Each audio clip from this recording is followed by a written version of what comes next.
Buenos días, hermanos, Dios les bendiga. Qué gran privilegio que nos da nuestro amado Señor Jesucristo el poder estar reunidos nuevamente como su iglesia. Y qué gran privilegio aún nosotros indignos el poder participar de su mesa, ser llamados para participar en la comunión con Él. Bien, mis hermanos, el título de la enseñanza del día de hoy es La supremacía de Cristo. Hermanos, y tengo que confesarles que al ver este pasaje, hermanos, si me sentía indigno de proclamar la palabra del Señor, este pasaje me dejó muy abrumado, hermanos. Es un pasaje que creo que cualquier predicador, hermanos, por más experimentado que haya en el mundo, al ver este pasaje tan hermoso, se sentiría el más incompetente de poder predicar la palabra del Señor. Vamos a estar viendo, hermanos, si no es el más, es uno de los más hermosos y sublimes pasajes que encontramos dentro de toda la Biblia acerca de quién es el Señor. Es un pasaje hermosísimo, hermanos, y les pido por favor que abran sus Biblias en la carta a los Colosenses, capítulo 1, versículos 15 al 20, hermanos.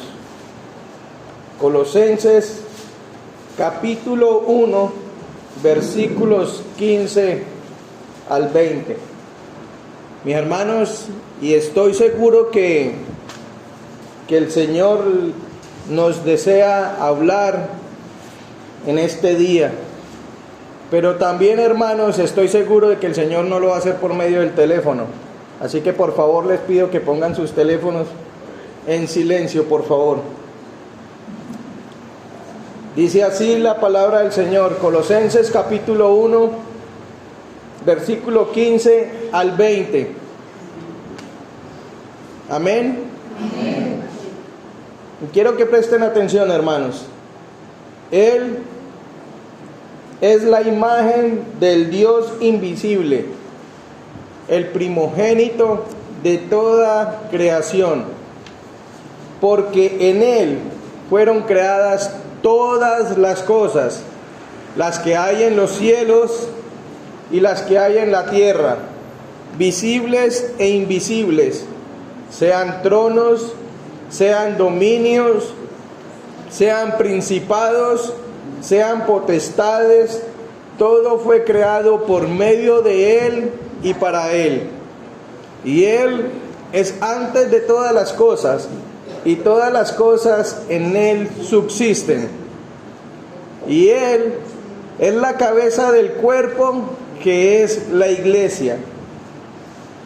Él, que es el principio, el primogénito de entre los muertos, para que en todo tenga la preeminencia, por cuanto agradó al Padre que en Él habitase toda plenitud, y por medio de Él reconciliar consigo todas las cosas, así las que están en la tierra como las que están en los cielos, haciendo la paz mediante su cruz. Oremos, hermanos. Padre Santo, Dios eterno, gracias te damos, Señor, por este día que tú nos concedes como iglesia de reunirnos para alabar y bendecir tu nombre, Señor. Padre Celestial, es un gran privilegio, Señor, el poder, Señor, estar reunidos acá. Gracias, Señor, a tu obra allí en la cruz del Calvario, Señor. Y qué glorioso aún, Señor, poder abrir nuestra Biblia y encontrar, Señor, pasajes tan maravillosos, tan preciosos como este que acabamos de leer, Señor. Te pedimos que seas tú, Señor, dándonos ese entendimiento esa sabiduría, Señor, para poder nosotros entender, Señor, lo que tú nos quieres decir, Señor, que lo podamos guardar y atesorar en nuestros corazones con el fin de honrarte y glorificarte, Señor. Padre Celestial, gracias por todos mis hermanos y amigos que tú has traído en este día, Señor, para escuchar tu palabra, Señor. Qué gran privilegio que tenemos, Señor, del poder ser expuestos a tu palabra, a tu verdad, Señor, y poder conocerte a ti, el único Dios verdadero y vivo, a través de ella. En Cristo Jesús te damos las gracias. Amén. Amén. Mis hermanos, mi deseo es que hoy ustedes puedan tener o salir de aquí, hermanos, con un mejor conocimiento, con un mejor entendimiento acerca de quién es Cristo. Y no sé, mi hermano, si ustedes pudieron notar este pasaje, pero tiene un aire como poético, hermanos. Y la razón de esto, y en sí es un poema que hay dentro de la carta de Pablo, y es que Pablo está tan impresionado, Pablo está tan emocionado, que usa este lenguaje poético para expresar todos sus sentimientos, todo lo que Cristo producía en su ser a sus lectores y a nosotros también, hermanos. Y la poesía hebrea tiene esa característica, hermanos, esa característica de poder expresar emociones y sentimientos que otro tipo de poesía no la tiene, hermanos. Entonces eso es lo que Pablo nos quiere transmitir a través de este pasaje. Y también, hermanos, este pasaje que acabamos de leer es el tema central de la carta a los colosenses. Y vamos a ver por medio de lo que Pablo escribió a los colosenses, qué fue lo que les quiso decir. Ahora recuerden que estos hermanos que estaban allí en Colosas estaban bajo el ataque de falsos maestros que les estaban diciendo que Cristo no era suficiente para alcanzar la salvación. Y esto, hermano, estaba causando un gran problema, porque estos falsos maestros estaban tratando de derribar las bases, estaban tratando de derribar los cimientos de la fe, mis hermanos. Y ahora, hermanos, cuando alguien abiertamente niega a Cristo, niega de su deidad, niega su obra, nosotros como creyentes es muy fácil identificarlo. Sabemos que lo que Él nos está diciendo es mentira, porque eso no enseña la palabra del Señor. Pero, hermano, este ataque de estos falsos maestros era un ataque bastante fuerte. ¿Por qué? Porque ellos no estaban negando a Cristo. Y si usted no tiene un entendimiento claro de aquello que enseña la palabra, usted puede ser fácilmente seducido por estas palabras mentirosas. Entonces, prácticamente lo que estos falsos maestros estaban diciendo: sí, usted puede adorar a Cristo, pero necesita algo más.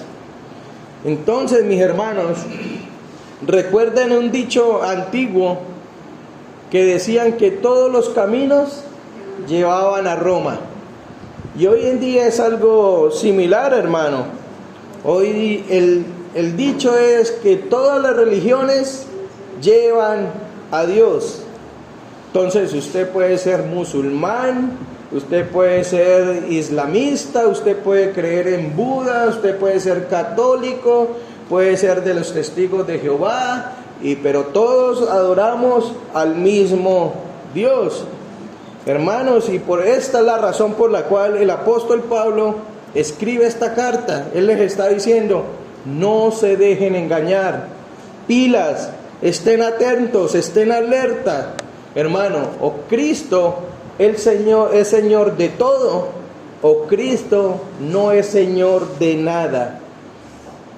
Porque la palabra del Señor nos está enseñando una y otra vez que Cristo es el único camino a la salvación, que Cristo es el único camino al Padre. No es que haya muchos caminos, sino que Cristo es el único camino y no hay nada más. Y si alguien pretende añadirle algo a Cristo, entonces, hermanos, ese Cristo es un Cristo distorsionado. Si alguien le quiere añadir algo a Cristo y a su obra, está diciendo que Cristo no basta. Cristo no es suficiente. Hermanos, y usted o tiene a Cristo o no lo tiene. Así de fácil, así de sencillo. No hay término medio, mis hermanos. Y hoy en día tenemos este mismo problema.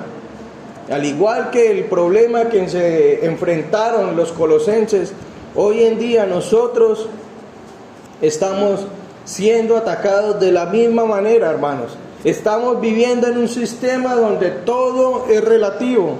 Cada uno dice tener su propia verdad. Y entonces lo que yo creo y lo que yo pienso, eso es mi verdad. Si usted piensa de otra manera, esa es su verdad y no hay nada objetivo, todo es relativo. Entonces, hermanos, vemos que hoy en día se está promoviendo una falsa tolerancia por todos los medios, radio, televisión, internet, y no está bien, hoy en día no está bien decir que solo en Cristo hay salvación, porque si decimos eso, entonces nosotros los cristianos no tenemos amor por los demás, no somos tolerantes, porque entonces nosotros los cristianos estamos desechando a todas aquellas personas que están buscando a Dios a su propia manera. Entonces dicen, ¿cómo es posible esto? Si Dios es amor y Él nos ama tal como nosotros somos, es lo que dicen. Entonces usted no necesita hoy cambiar su forma de ser, porque Dios lo ama a usted tal como usted es. Usted puede ser adúltero, puede ser borracho, puede ser fornicario, puede ser drogadicto, puede ser lesbiana, puede ser como sea, y usted no necesita cambiar porque Dios lo ama así como tal usted es. Eso es la blasfemia y la herejía que estamos hoy escuchando, hermanos. Y eso nos está atacando a nosotros. Y el decir es que nosotros no amamos a esas personas. Nosotros somos intolerantes. Eso es lo que estamos siendo atacados. Pero veamos entonces este pasaje, hermanos. Vamos a hablar de quién es Cristo. Y es algo, hoy pensando en los himnos, hermanos, era algo maravilloso. Todos hablaban de Cristo. ¿Quién es Cristo? ¿Qué fue lo que hizo? Incluso acabamos de celebrar su mesa, su cena, su comunión, recordar su obra. Pero muchas veces hacemos todo esto, hermanos, pero no tenemos un entendimiento claro de quién es ese Cristo. No entendemos quién fue el que nos salvó y para qué nos salvó. Entonces veamos, en el capítulo 15, Él es la imagen, en el versículo 15, Él es la imagen del Dios invisible, el primogénito de toda la creación. Entonces vemos, hermanos, que Pablo empieza a describir quién es Cristo y comienza diciendo que Él es la imagen ¿de quién? Del Dios invisible. Ahora, este término que Pablo usa acá es el término griego ícono, de donde viene la palabra en español ícono. Y esto, hermanos, ahora un ícono o una imagen es la representación de algo. Génesis, en el capítulo 1, en el versículo 26, nos dice que el hombre fue creado ¿qué? A imagen de Dios. Entonces, hermanos, podemos decir que el hombre es la única criatura dentro de la creación que en cierto sentido es una representación acerca de lo que Dios es. Pero ojo, analice lo que Pablo está diciendo. Pablo está diciendo que Él, hablando de Cristo, es la imagen del Dios invisible. No que fue hecho a la imagen del Dios, sino que Él mismo es la imagen de Dios. De tal forma, hermanos, que lo que nosotros podemos ver de Dios, de ese Dios invisible, solamente lo podemos ver por medio de Jesucristo. Jesucristo, hermanos, es la representación exacta de todo lo que Dios es. Y recuerden, hermanos, que Dios en el antiguo pacto, Él le había dicho al pueblo de Israel que no hicieran ninguna imagen que lo tratara de representar. Juan 1:18, ¿qué nos dice, hermanos? Nos dice que Dios es ¿qué, hermanos? Dios es espíritu. Juan 1:18. A Dios nadie le vio jamás. El unigénito que está en el seno del Padre, Él lo ha dado a conocer. Entonces, hermanos, cualquier clase o cualquier tipo de representación que el hombre quiera hacer de ese Dios, hermano, va a ser una imagen distorsionada, porque es imposible que nosotros podamos representar a Dios por medio de una imagen visible. La única imagen que representa exactamente a Dios es Jesucristo. ¿Por qué? Porque el mismo Jesucristo es el Dios hombre. Si nosotros queremos saber cómo es Dios, ¿a quién debemos mirar, hermanos? A Cristo, a Jesucristo, hermanos, porque Él lo representa a la perfección. Dios se nos ha revelado a nosotros por medio de su palabra, pero la revelación suprema, hermanos, acerca de quién es Dios, lo podemos ver solo en Jesucristo. Ahora, hermanos, hay muchos aspectos que nosotros podemos aprender de Dios por medio de la creación, y es lo que nosotros conocemos como revelación general. ¿Recuerdan? En el estudio de teología, la revelación general. ¿Y qué es esto, hermanos? Son todos estos, aquellos aspectos que nosotros podemos aprender de Dios observando la naturaleza. Todos aquellos aspectos que nosotros podemos aprender de Dios por medio de nuestra conciencia. ¿Recuerdan el Salmo 19? ¿Qué dice? Los cielos cuentan la gloria de Dios y el firmamento anuncia. Exacto, hermanos. Y Romanos 1:20, ¿qué nos dice, mis hermanos? Que lo que de Dios se conoce le fue manifestado por medio de la creación, hermanos. Exactamente, pero esa revelación que Dios nos ha dado en su creación es una revelación limitada, hermanos. Nosotros no podemos conocer ciertos aspectos de Dios solamente observando la creación. Pero cuando miramos a Cristo, hermanos, en Él tenemos un reflejo exacto y fiel acerca de quién es Dios. Y esto es lo que enseña Juan en su evangelio. Y vayamos por un momento, hermanos, a Juan capítulo 1, hermanos. San Juan capítulo 1. Dice el versículo 1 del primer capítulo: en el principio Él era el Verbo, y el Verbo era con Dios, y el Verbo era Dios. El versículo 14, hermanos: y aquel Verbo fue hecho carne y habitó entre nosotros, y vimos su gloria, gloria como del unigénito del Padre, lleno de gracia y lleno de verdad. Y vea el versículo 18, lo acabamos de leer. A Dios nadie le vio jamás. El unigénito Hijo que está en el seno del Padre le ha dado a conocer. Entonces, mis hermanos, solo nuestro Señor Jesucristo puede darnos un conocimiento correcto acerca de quién es Dios. Y Hebreos 1, hermanos, Hebreos capítulo 1 dice: Dios, habiendo hablado muchas veces y de muchas maneras en otro tiempo a los padres por los profetas, en estos postreros días nos ha hablado ¿por quién? Por el Hijo.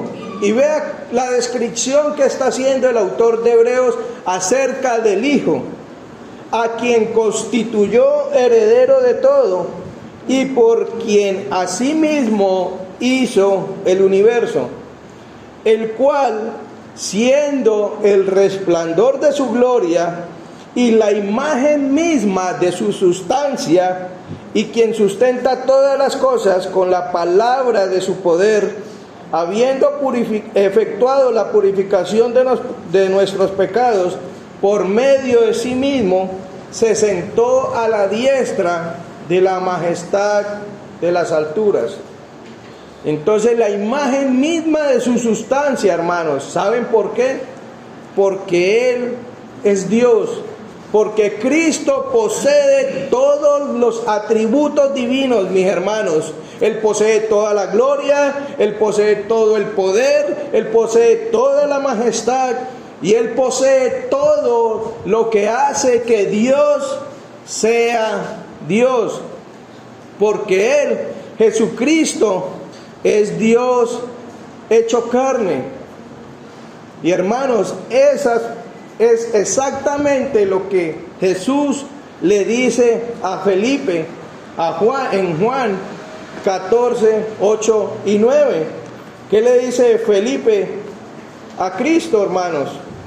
Vea lo que él le dice. Y le dice así: Felipe le dijo: Señor, muéstranos al Padre y nos basta.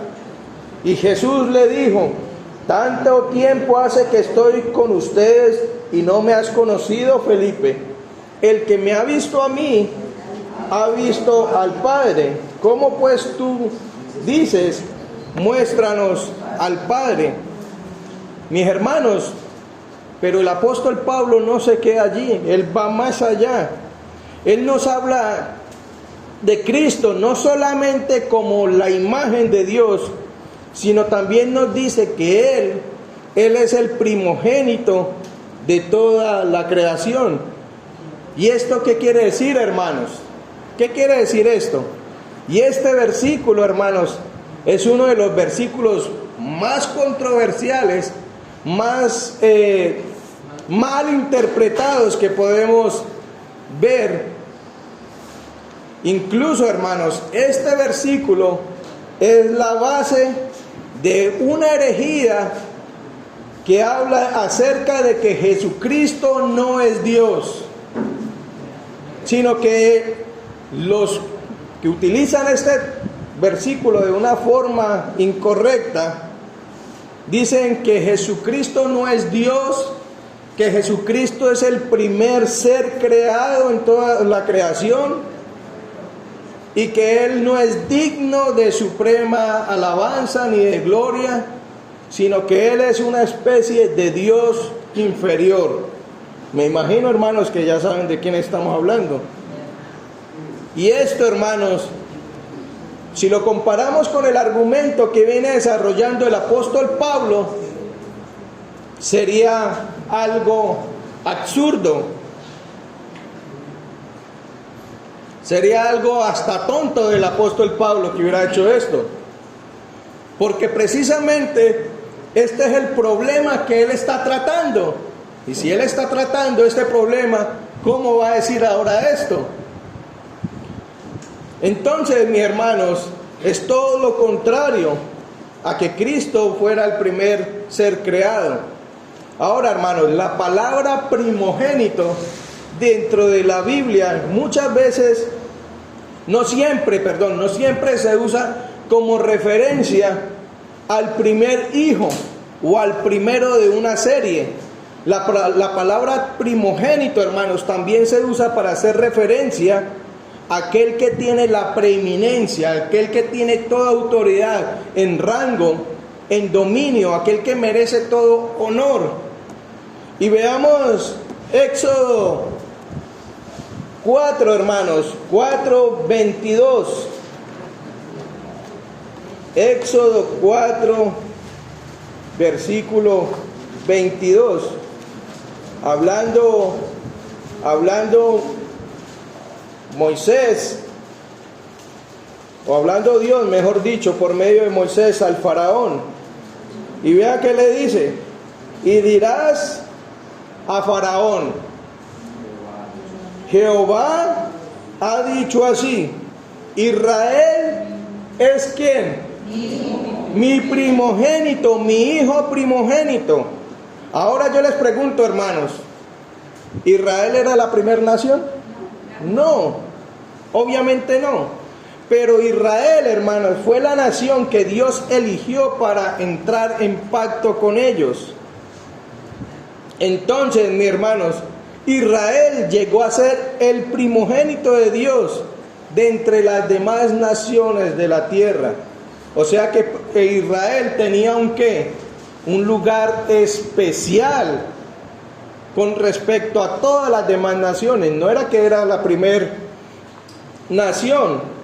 Ahora, hermanos, el Salmo 89, hablando del rey David como una figura de Cristo, en el versículo 27, vea lo que dice. Está hablando acá el rey David y le dice, hablando del rey David, le dice: yo también le pondré por primogénito, el más excelso de los reyes de la tierra. Y hablando acá del rey David, como un tipo, una sombra de Cristo, dice que lo va a poner como primogénito. Ahora mi pregunta es, ¿el rey David fue el primer rey de Israel? No, el primero fue Saúl. Y aún más allá, ¿el rey David fue el primer rey sobre la tierra? No.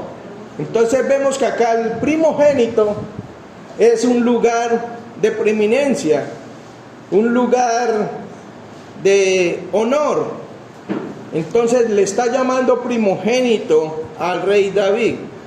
Y ahora, hermanos, tanto en la cultura griega como en la cultura judía,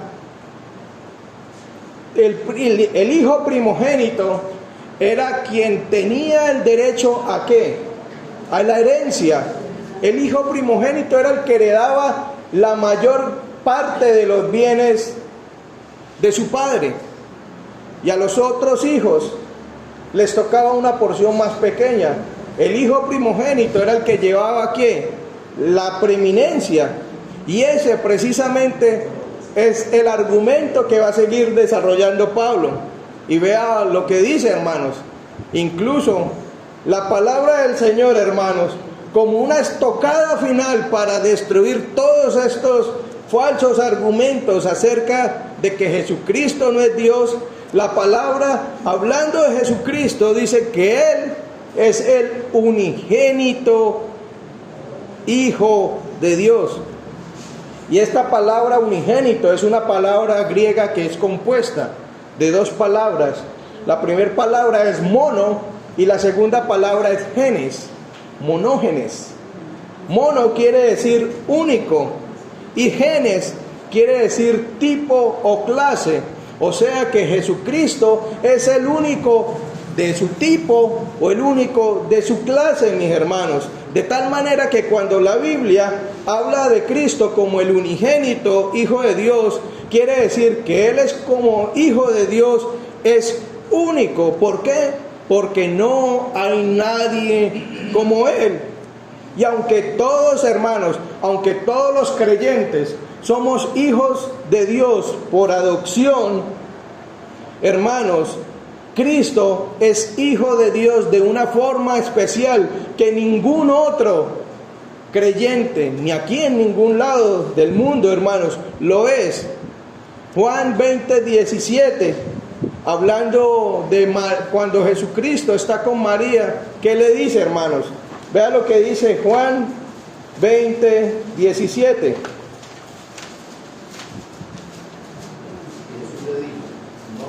Y Jesús le dijo, no me toques. ¿Por qué? Porque aún no he subido a mi Padre. Mas ve a mis hermanos y dile, subo a mi Padre y a vuestro Padre, a mi Dios y a vuestro Dios. Entonces, hermanos, Dios, el Padre, Jesucristo es el Hijo de una forma particular y especial. Y Dios el Padre es el Padre de Él de una forma única y especial, que no es el Padre de nosotros. Nosotros somos hijos de Él, pero no de la misma forma como Cristo es de el Padre.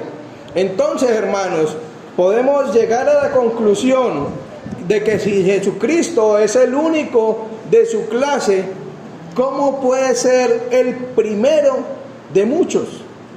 Si es el único de su clase.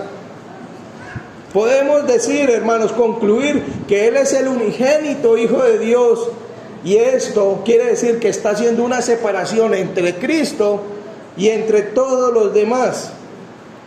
Entonces, cuando la Biblia dice que Jesucristo es el primogénito, la Biblia dice que Él tiene que todo el dominio, toda la autoridad, todo el poder sobre toda la creación, y que Él es el amo y Señor, y que Él es el heredero de toda la creación. Y ahora miren y noten lo que Pablo nos dice: porque en Él fueron creadas todas las cosas, las que hay en los cielos y las que hay en la tierra, visibles e invisibles, sean tronos, sean dominios, sean principados, sean potestades. Todo fue creado por medio de Él y para Él. Y Él es antes de todas las cosas, y todas las cosas en Él subsisten. Entonces, mis hermanos, aunque Dios inspiró la Biblia, mis hermanos, no es un libro místico. No es un libro al cual solo algunos puedan leer o solamente algunos puedan entender, sino que la Biblia, en cierto sentido, es un libro común y corriente, como todos los demás libros, teniendo en cuenta que es de inspiración divina. Entonces, hermanos, la clave para poder entender nosotros la palabra del Señor es aplicar las normas gramaticales que aplicaríamos para leer cualquier libro. Como les dije, entendiendo que es un libro especial por ser la palabra del Señor. Entonces Pablo, vamos a mirar que usa aquí en este pasaje muchas preposiciones, mis hermanos. Y estas preposiciones nos están enseñando o nos quieren decir algo, mis hermanos. Ustedes recuerdan que cuando estábamos en el colegio tuvimos que aprender estas preposiciones. ¿Alguien las recuerda? Ante, bajo, cabe, con, contra, de, desde, durante, en, entre, hacia, hasta, mediante, para, por, según, sin, sobre, tras. ¿Recuerdan? Bueno, mis hermanos, si esto quiere decir algo, si yo le digo a alguien, por favor, tráigame el libro que está sobre la mesa, esta persona, ¿dónde lo busca? Encima de la mesa, no lo busca debajo. Algo nos quiere decir. O si yo le digo, el carro azul que está entre el rojo y el gris, vas a ver que es el carro que está justo en la mitad de entre esos dos carros de esos colores. acá es lo mismo, hermanos. Tenemos que entender estas cosas. Entonces, hablando de esto, Pablo nos dice que en Él fueron creadas todas las cosas. Por medio de Él fueron creadas todas las cosas. Para Él fueron creadas todas las cosas. Y bueno, ¿qué significa esto? Y un famoso comentarista, hermanos, llamado Sam Storr, él hace una ilustración sencilla para explicar lo que Pablo quiere decir acá. Y él dice, es como si alguien quisiera construir una casa. Esa persona contrata a un arquitecto para que le diseñe la casa según el gusto y las especificaciones del dueño. Después de esto, una vez que diseñada la casa y con los planos en la mano, el dueño contrata a un maestro de construcción para que haga la casa y lo que el arquitecto ha plasmado en los planos lo lleve a ser una realidad. Y una vez terminada esta casa y lista, el dueño va a vivir en la casa.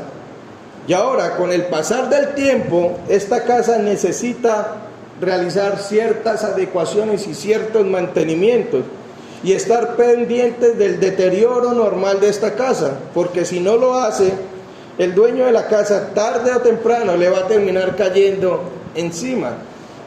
Entonces, hermanos, pensando en esto, podemos decir que Jesucristo, leamos un momento el pasaje, hermanos, porque en Él fueron creadas todas las cosas. Entonces, veamos que Jesucristo, hablando de esto, que en Él fueron creadas todas las cosas, las que hay en los cielos y en la tierra, en las visibles e invisibles, sean tronos, sean dominios, sean principados, sean potestades, y esas potestades esta creación está incluyendo la creación tanto física como la creación espiritual. Pablo nos habla que sean tronos, sean dominios, sean principados, y esto acá está hablando de los ángeles. Entonces, hermanos, no hay absolutamente nada que haya sido planeado e ideado por Cristo, como el arquitecto que diseñó y planeó todo. Pero no solamente Él es el arquitecto, sino Él que también Él es el maestro de construcción, quien creó todas las cosas. Él fue el que llevó a cabo la ejecución de todo esto. Todo fue creado por medio de Él. Y Hebreos, hermanos, vea lo que nos dice Hebreos capítulo 11, versículo 3. Por la fe entendemos haber sido constituido el universo por la palabra de Dios, de modo que lo que fue hecho, de modo que lo que se ve fue hecho de lo que no se veía. Y si vamos a Génesis 1, dice que en el principio creó Dios ¿qué? Los cielos y la tierra. ¿Y qué dice en el versículo 3? Y dijo Dios, y sea la luz, y fue la luz. Y luego en el 6, y luego dijo Dios, haya expansión. Y dijo Dios, o sea que Dios creó todo por medio de ¿qué? De su palabra, hermanos.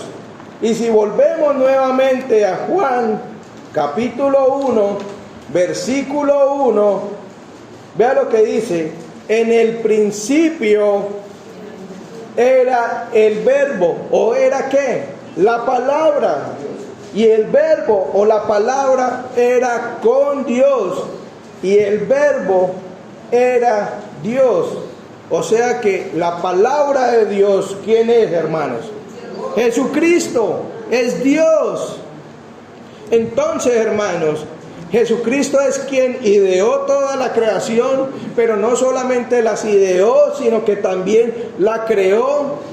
Y también Jesucristo, hermanos, Él es la razón por la cual todas las cosas fueran hechos.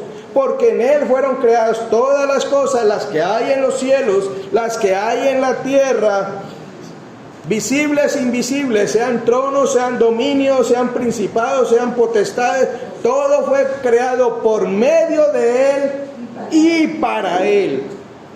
Ahora, mis amigos y mis hermanos que nos acompañan, no hay ningún pecado, no hay un pecado tan grave, hermanos, como el no vivir para la gloria y la honra de Él. Todo fue creado para Él, para su gloria, para su honra, y eso nos incluye a nosotros, hermanos.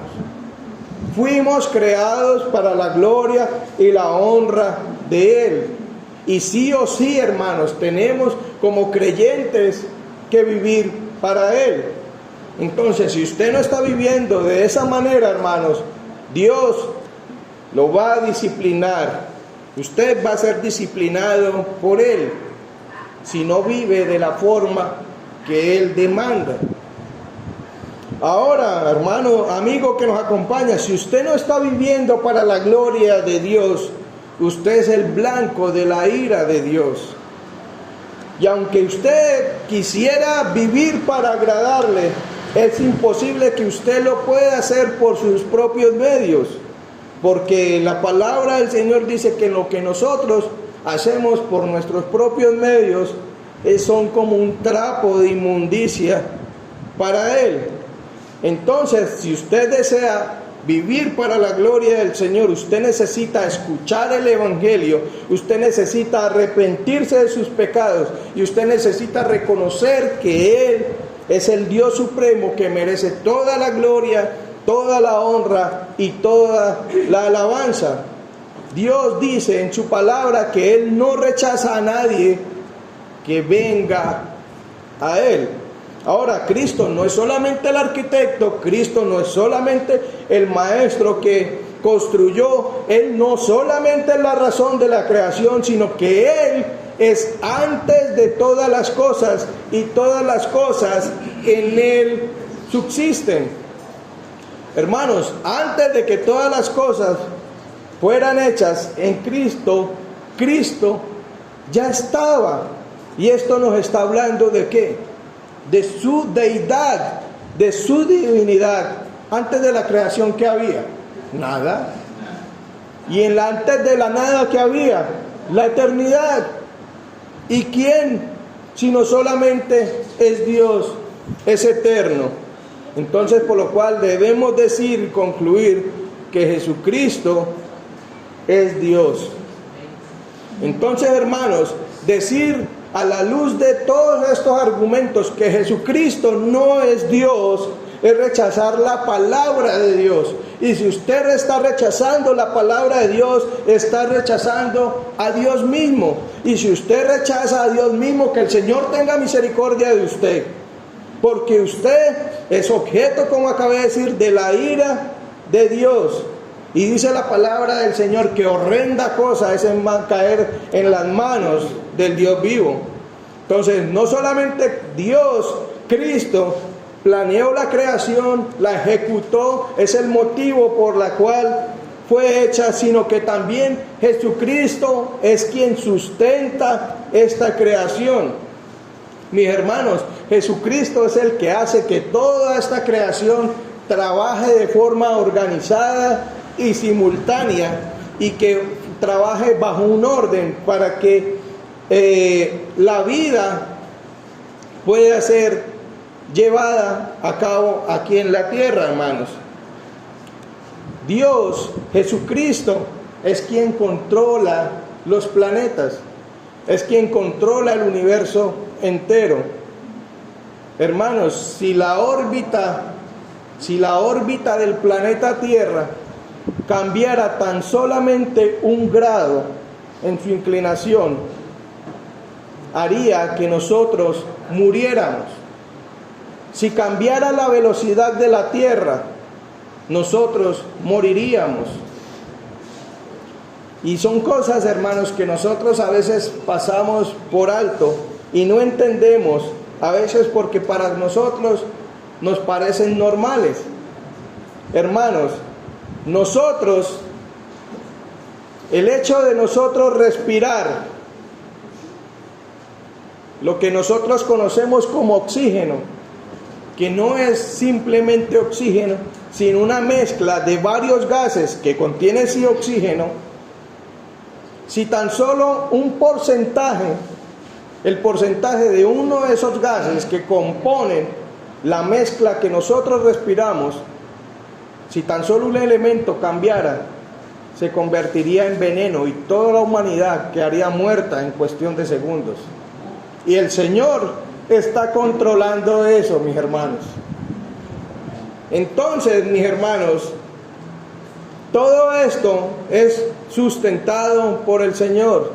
Si tan solamente la distancia del Sol con respecto a la Tierra cambiara, hermanos, moriríamos calcinados.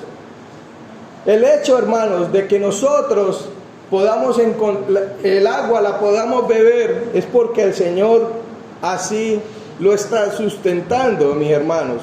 Entonces, Dios no creó la creación, valga la redundancia, y la dejó ahí como yo creé esto y la dejó así. No, hermanos, esto es lo que creen los deístas, los que dicen que Dios realizó la creación y se fue, se olvidó de ella. No, claramente estamos viendo que Él la está sustentando. Entonces, mis hermanos, Jesucristo es el Dios omnipotente quien la está sustentando. Sin la acción de Cristo, esto dejaría de ser un universo, hermanos, para convertirse en un caos, hermanos. Y ahora, yo pregunto, mis hermanos, ¿cuál sería la razón para buscar algo fuera de Cristo cuando en Él lo tenemos todo? No busquemos, hermanos, fuera de Cristo lo que únicamente podemos encontrar en Él. Cuando nosotros queremos buscar fuera de Cristo, no solamente vamos a encontrar decepción, hermanos, porque cuando nosotros no estamos buscando en Cristo, estamos persiguiendo sueños vanos, que quiero tener mi casa, que quiero tener dinero, que me voy para los Estados Unidos porque allá está mejor la economía que acá, y resulta que allá es peor que acá, hermanos, en muchos aspectos. Y nosotros vamos tras una vana ilusión y vemos que eso es lo que está sucediendo hoy en día. No es que yo me voy porque acá no consigo lo necesario para vivir, hermanos, pero si Dios en su soberanía ha determinado que usted pase por determinada dificultad, por determinada situación, es porque el Señor así lo desea. Y si el Señor lo metió en esa situación, estoy seguro, mis hermanos, que el Señor le va a sustentar, le va a fortalecer, le va a animar, para que, como dijo Job después de su prueba, ahora te conozco mejor. Antes lo veía, pero ahora realmente conozco a ese Dios verdadero, mis hermanos. Eso es lo que Él desea, que nosotros podamos conocerle mejor a Él.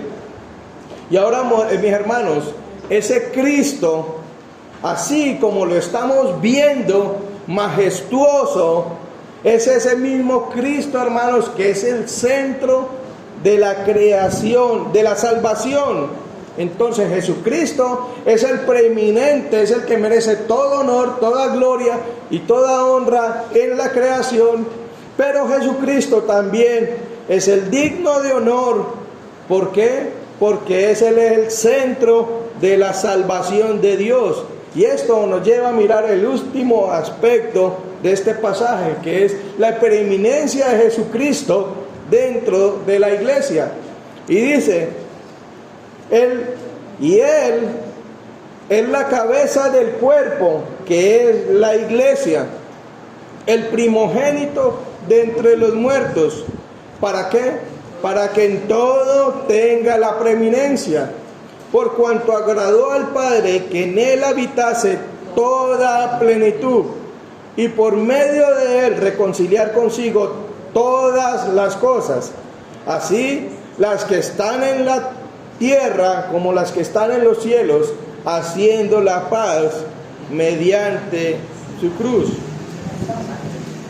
la sangre de su cruz. Y ahora Pablo usa una analogía o una comparación entre el cuerpo humano y Jesucristo. Y señala que Jesucristo lo señala a él como la cabeza de la iglesia. Así como la cabeza en el cuerpo humano es la que dirige el cuerpo, la que gobierna el cuerpo, la que sustenta el cuerpo. De la misma manera, mis hermanos, la iglesia es guiada por Jesucristo. Sin el poder de Cristo y sin la guía de Cristo, nosotros como iglesia, hermanos, no podríamos hacer nada para el avance de su obra. Y fíjense, hermanos, lo serio que es esto. Los falsos maestros estaban diciendo que Cristo no era suficiente. Entonces, el prestar atención, el seguir estas falsas doctrinas, hermanos, tarde o temprano van a destruir la iglesia, porque lo que estos falsos maestros querían hacer era decapitar a la iglesia. Es como alguien cuando le arranca la cabeza a un ser humano. ¿Con qué lo hace? Con el fin de destruirlo, con el fin de acabar con ello. Y eso era lo que ellos precisamente estaban haciendo. Y noten, mis hermanos, que no solamente Cristo es la cabeza, sino que también Él es el origen de esta iglesia, que es el cuerpo, quien la creó. Y Él, Cristo, es nuestro fundamento. Entonces, ahora Jesucristo es el eje central de la creación como de la iglesia. ¿Para qué? Para que en todo tenga la preeminencia, de tal manera, hermanos, que Él al final se lleve toda la gloria y toda la honra en todo. Hermanos, y si nosotros tenemos en nuestra mente esto debería llevarnos a cambiar, a renovar nuestro pensamiento acerca de quién es Cristo, y a la luz de esto cambiar nuestra forma de ser y nuestra forma de actuar, pensando, hermanos, que todo lo que nosotros hagamos lo debemos hacer ¿para qué? Para su gloria, para su honra. Que todo lo que nosotros pensemos lo deberíamos pensar ¿para qué? Para su gloria y su honra, para que nosotros le alabemos y para que nosotros le glorifiquemos. Si nosotros tenemos ese pensamiento, si nosotros conocemos quién es Cristo, mis hermanos, le aseguro que su vida va a cambiar para la gloria y la honra de Él. Dice, mis hermanos, por cuanto agradó al Padre que en Él habitase toda plenitud. Hermanos, y a pesar de que Jesucristo se hizo humano por medio de la encarnación y nació de una mujer, Él nunca dejó de ser Dios, nunca dejó de ser glorioso, nunca dejó de ser digno de toda gloria y de toda alabanza y de toda adoración. Él no es un Dios menor, como dicen algunos, o de menos importancia. No, hermanos, Él es el Dios glorioso, Él es el Dios sublime, Él es el Dios eterno, Él es el único Dios vivo y verdadero, soberano, majestuoso, digno de toda alabanza y de toda adoración. ¿Por qué? Porque en Él habita toda la plenitud de la deidad, hermano. Y esa es la razón por la cual Él pudo llevar a cabo la salvación de los pecadores.